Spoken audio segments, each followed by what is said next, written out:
Reuters has a huge announcement today on the issue of the Trans-Pacific Partnership. They say, quote, the United States and 11 other Pacific Rim countries have reached a deal on the most sweeping trade liberalization pact in a generation, but the accord on Monday faced initial skepticism in the U.S. Congress. In a deal that could reshape industries and influence everything from the price of cheese to the cost of cancer treatments, the 12 countries will cut trade barriers and set common standards. Details of the pact were emerging in statements by officials after days of marathon negotiations in Atlanta. The Trans-Pacific Partnership would affect 40% of the world economy and stand as a legacy-defining achievement for U.S. President Barack Obama if it is ratified by Congress. Lawmakers in other TPP countries must also approve of the deal. All right, so this is terrible news. It's not only terrible news because the TPP is a bad policy, but it's also terrible news because of how the media is reporting on it. Now, I just went through this for you here. Again, this is from Reuters, a pretty well-respected organization, and I use Reuters all the time.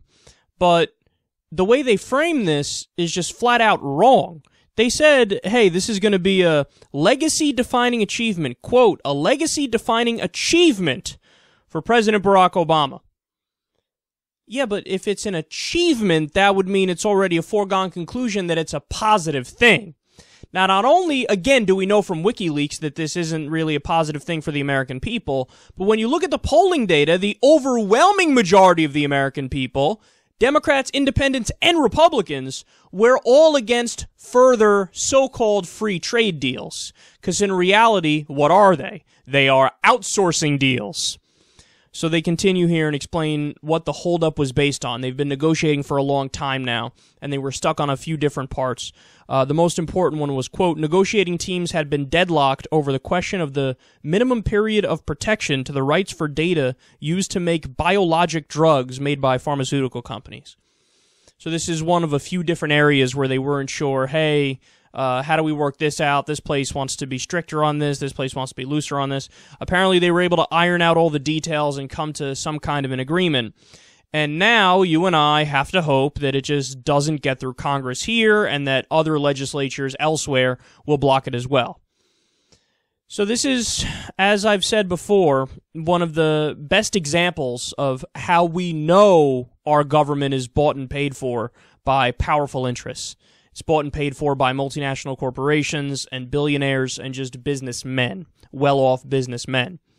And we know that because when you look at the provisions that have leaked, it's just a giant fuck you to the middle class in America, and of course a giant fuck you to people in developing nations as well. So just to give you a few examples here of provisions in the bill or in the deal, companies would be allowed to sue for loss of expected future profits under this deal.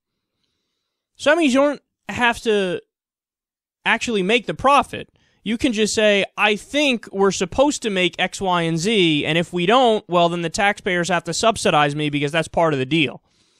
So this deal really sets up a system of out-and-out socialism for the corporations. If we haven't already been at that point for a long time now with corporate welfare and things like that and bailouts when the going gets tough for the well-connected, well, now we're really at that point.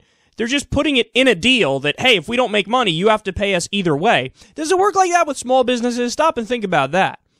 If your local, dry cleaning spot or local deli goes under, does the government come in and say, here, let me give you a bailout? Or are the owners of the business allowed to go to the government and say, I know I didn't make money for the past 3 years, but I think I was supposed to make money, so now I'm going to sue you for the loss of the profits I expected. Unbelievable. Absolutely unbelievable. Another provision is international tribunals that are set up to settle disputes between companies and governments. So the way this would work is, let's say there's some third world government that has some new environmental laws or anti-pollution laws that they put in place, and a U.S. company, a multinational corporation, doesn't want to abide by that. It used to be that the way that the system would work under any government is, well, the government passed a law. It doesn't matter if a corporation disagrees. So what? You can't just disagree with the law any more than somebody could say, yeah, I murdered this guy, but so what? I'm not abiding by the law of murder. Well, this makes it so that now it's a 50-50 thing. Now the company can say, well, I disagree with the government when the government tells me I can't dump my toxic chemicals into this river.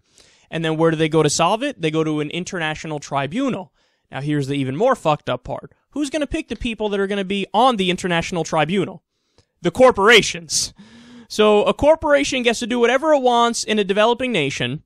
When they're called out for it, they go to an international tribunal full of corporate-friendly people who say, I side with the corporation, they get to do whatever they want. So this is basically corporate fascism everywhere. They could do whatever, and they don't have to worry about any other considerations like the people of a given nation saying, we disagree with you and we want to stop it. This is unbelievable, and the fact that a supposedly liberal Democratic president is in favor of this is obscene. All right, and then also we know that under the deal, we let in Malaysia. Now, Malaysia has had a problem with tolerating slave labor. So what did we do when, or what did the Obama administration do when different media outlets called them out for that? And they said, hey, why are you letting in a place that tolerates slave labor? They changed the categorization of Malaysia. So whatever department it is that says, hey, you get a bad grade for tolerating slave labor, surprise, surprise, the next time that report was released, all of a sudden they no longer tolerated slave labor. Now, did they actually do anything? No. Did they change anything? Any practices there? No. But you just change it in the report, and then you get to turn around to everybody and go, no, we're not allowing in a slave-tolerating country. They stopped doing that, even though they didn't stop doing that. We have it on a sheet of paper, so shut up. Again, supposedly liberal Democratic president is like, slavery? Well, if it's elsewhere, fuck it, who cares? Maybe we'll get some cheap sweaters out of it that we can sell at Walmart. Let's go for it. And then also, not that you need any more reasons to oppose this, but we also allowed Brunei into this deal. Brunei implemented Sharia law in 2014. They didn't have it up until that point, and then one day there's, okay, let's do Sharia law. After they did that, very soon after they did that, the U.S. went to them and they were like, great, you want to get in on this trade deal we got going on here? Wait, I thought you guys opposed Sharia law with every fiber of your being. You told me that the reason why you're fighting not only Al-Qaeda in Afghanistan, but why you stayed to fight the Taliban is that even though the Taliban were not a direct threat to the U.S. and they weren't trying to take us down, well, they were trying to implement Sharia law, and we can't have that because we believe in freedom and democracy. Except for when we don't, and we allow Brunei in after they implement Sharia law. It's just a fucking pathetic state of affairs. And we know that hundreds of thousands of U.S. jobs are going to be shipped overseas now or just shipped elsewhere as a result of this. Everybody should oppose this, and I'll stand and fight with you regardless of where you are on the political spectrum, as long as you oppose this. So I know it's a weird thing, but Alex Jones is with us on this. Great, Alex, let's fight for this together.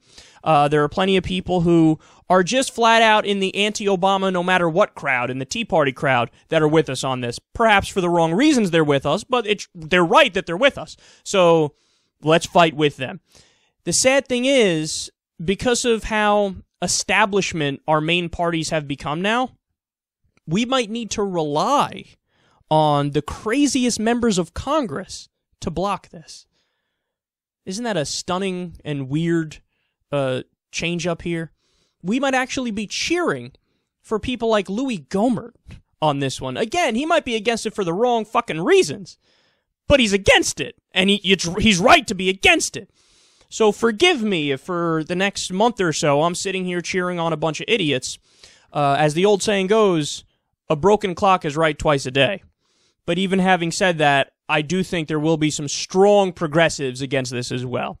People like Bernie Sanders, Elizabeth Warren, Alan Grayson, probably Keith Ellison, and a lot of the Progressive Caucus. So we need to stand with the Progressive Caucus and the Tea Party members who are going to fight this, because they're right and the establishment is 100% wrong.